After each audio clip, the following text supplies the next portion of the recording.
Welcome to the Rockrose Foundation Grant Application Training video. Rockrose Foundation is a private family foundation started in 2022. Guided by local voices, Rockrose Foundation supports organizations working toward just and equitable community development. Our grants are open to individuals and organizations who want to turn strong ideas into action, emphasizing community diversity, equity, and social justice. Initiatives should benefit traditionally disenfranchised populations in Bell County, and proposals should demonstrate how funding will directly impact a community or population. First, let's talk a little bit about the difference between operating grants and program grants. Rockrose Foundation provides both.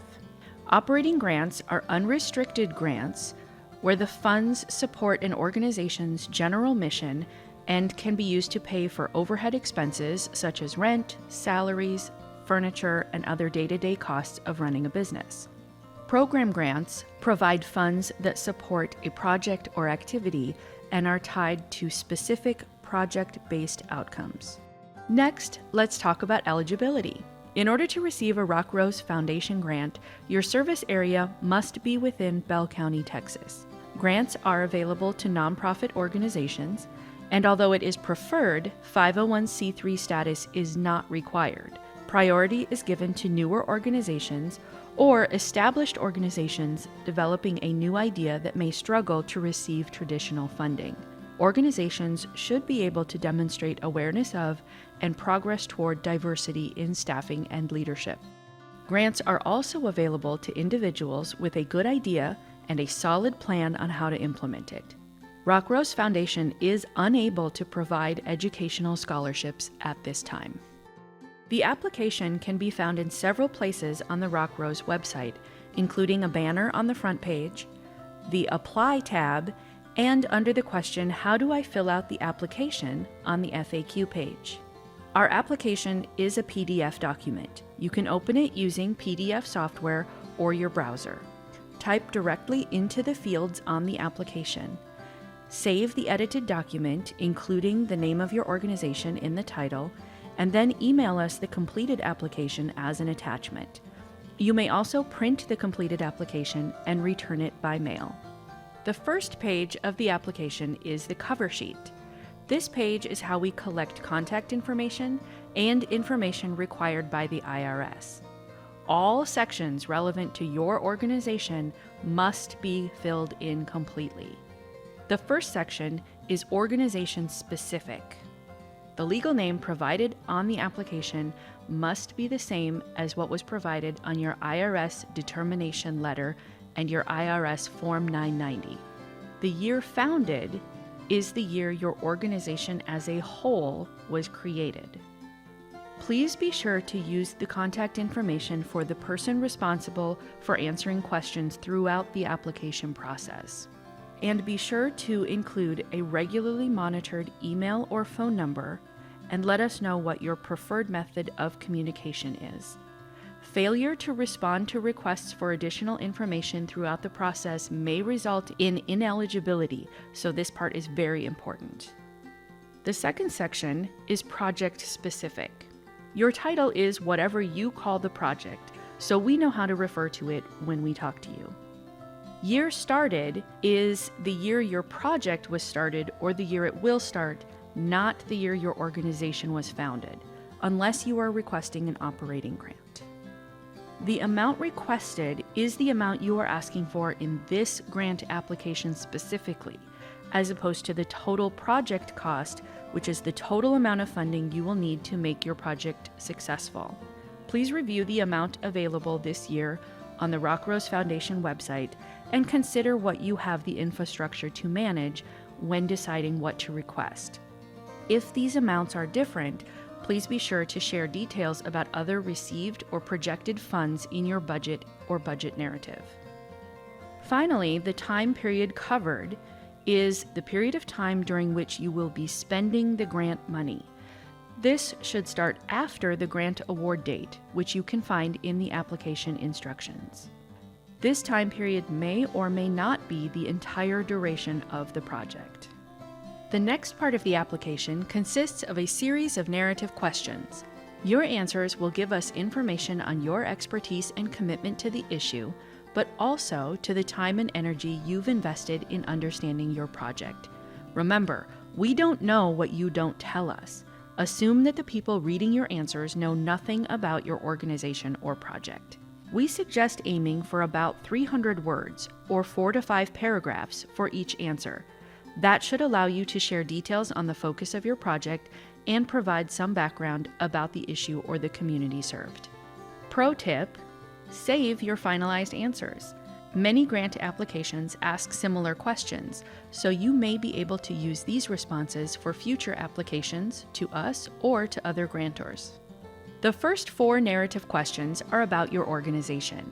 These questions are intended to help us better understand your organization and its connection to the community, so the more information you can provide, the better. The second question, regarding diversity, is not politically driven. We simply want to know how the makeup of your organization reflects the community you serve. Question 3 is asking about the leadership and collaboration for this specific project.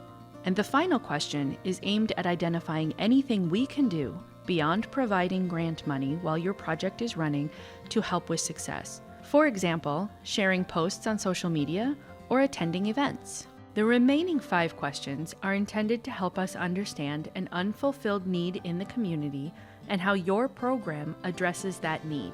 To make your answer stronger, draw a direct line between the impact of your program and the need. Include any hard numbers, concrete data, or research you may have, and how this program will bring about change. This may involve referencing past projects and their specific outcomes. The second question, addressing population served, is asking for specific information about where you are working, who you are working with, and why. Question 4 is looking for a detailed outline of your program. This is your opportunity to explain how you will turn the grant funds into action steps. Question 5 is about defining success and understanding how you are collecting and evaluating data to assess whether the program meets that definition. How will you know if the program worked well enough for it to be worth doing again? You may want to Google SMART goals to learn how to create specific, measurable goals for your project.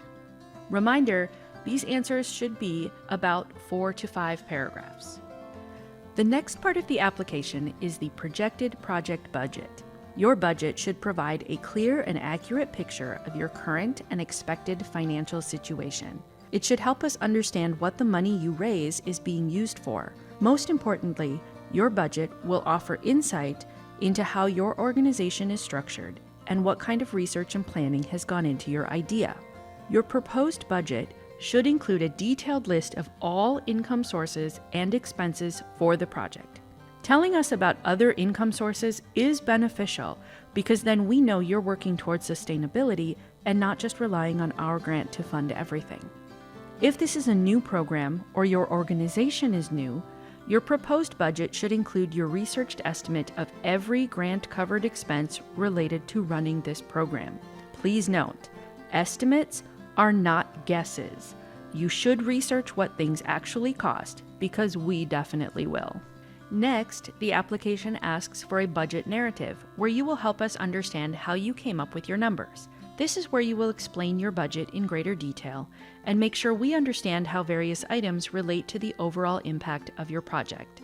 This is your opportunity to explain big numbers, as well as industry-specific or unusual line items. If applicable, you should include income details related to where recurring donations or gifts in kind are coming from, explain how commonly misunderstood expenses like rent, salary, presenter fees, etc. directly connect to the impact of your project, and describe your marketing plan or how you will meet your participation goals. There are a few additional items we ask you to submit along with this application.